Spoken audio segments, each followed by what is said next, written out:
And the question becomes, right, why are we investing in Russian assets when we have so many different programs and so many different initiatives that we can invest in within New York State that can immediately impact the quality of life of everyday New Yorkers?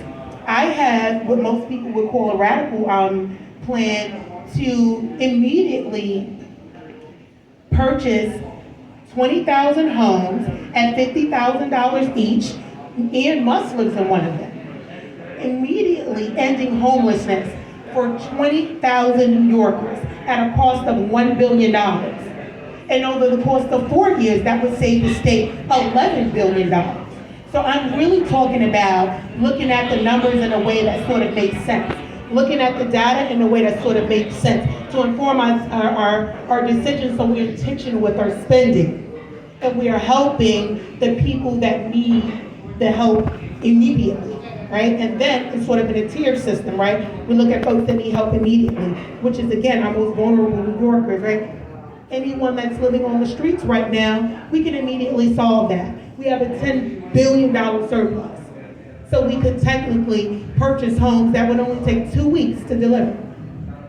And 20,000 New Yorkers can be off the streets immediately in homes where they can live with dignity and integrity. And then to take it a step further, we incentivize that, right? We say, you know what? We're going to give you like a mortgage-like product. So you pay $250 each month, which would represent the cost of these homes.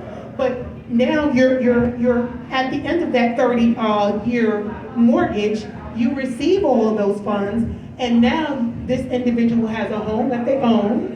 They have all of the money that they contributed into this mortgage that the state is going to subsidize. And now you've changed the trajectory of a family and their generational wealth for years to come. Absolutely. And we speak about how people get that leg up that we're told is from pulling yourself up by your bootstraps.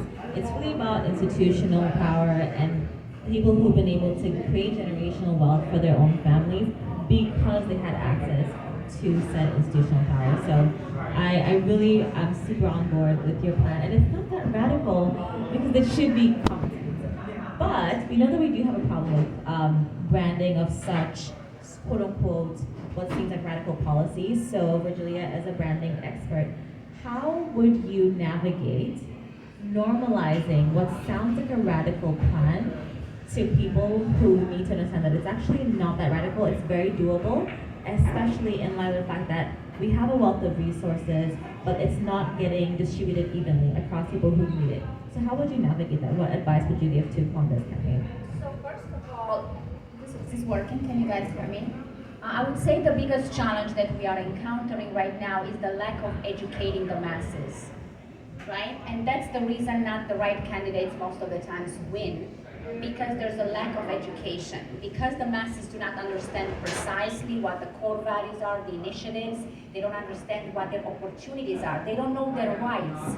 I'm quite shocked sometimes when I speak with people and witness the fact that they are not even aware of what they can do financially, the rights that they have in terms of being an employee or being an entrepreneur. So I would start with educating. I truly believe that social media platforms created such a tremendous opportunity for all of us to voice our opinion, to create a brand strategy that allows us to get to the masses, number one, educating them, number two, creating that trust that I mentioned, and number three, a call to action. You have to incentivize audiences, right, to encourage them to participate, to build a community where each of these people can be a point of reference. They have access to someone like Kwanda.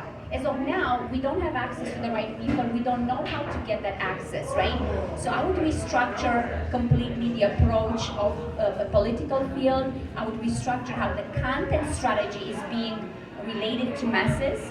I would redesign websites. I would ensure that people are being incentivized. What's in it for me if I vote for Kwanda? The only way to find out if Kwanda gets out there, and we are offering the opportunities, the perfect platform of exposure for valuable, educated individuals. What we are witnessing right now on a larger scale and on a global scale, non-value being elevated to the status of value, and people who are very capable, very educated, and they can change the world, they are taking a back seat. So I would say it's kind of reverting the balance of non-value from value, and also education, creating a culture where people understand the value of being informed, knowing their rights, and becoming passionate and engaged in understanding how they can change their own lives by following the right people. So it's a lot, of course, we could talk for hours, but that's in a nutshell.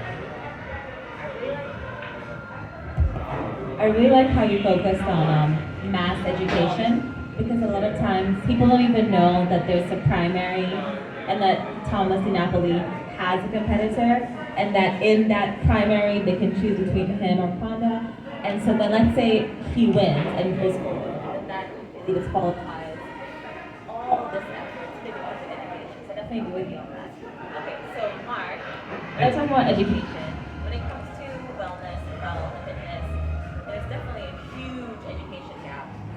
But a lot of times that education is also brought forward from a very individualistic lens of personal accountability. That if you're unable to meet your wellness goals, it's your fault, you're failing as a human being. But this campaign is all about institutions helping people. So how do we reframe health and wellness from a perspective that isn't about blaming the individual, but about helping those in the society that they live in? Yeah, I think Kwanda will really excel in this regard, because she's able to explain the workings behind why it's happening effectively. Like in the United States, unlike most countries, we don't pay for our countrymen's health care.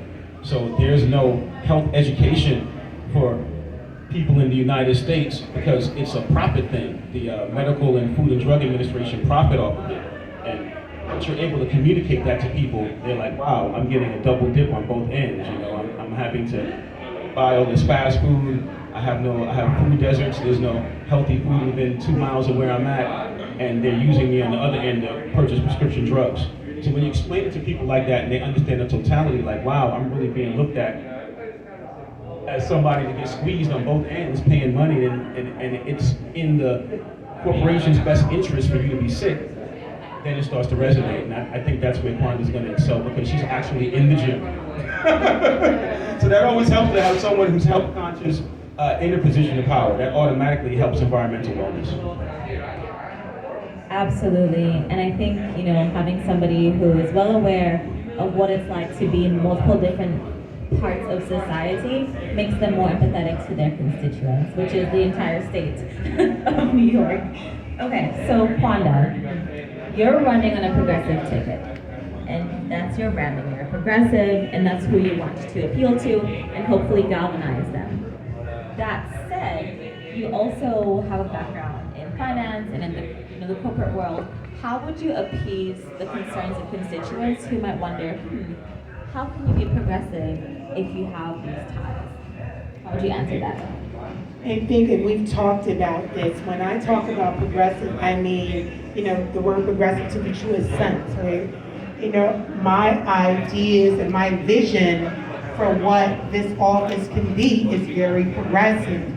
I believe that when we ensure that every single state agency and city agency is spending these funds, their taxpayer funds, the way that we've intended. Like, we have a lot of great programs, but they are not being implemented effectively. We have a lot of politicians in roles that they should not be in because they don't have the professional expertise to be able to show up in a way that's going to be effective.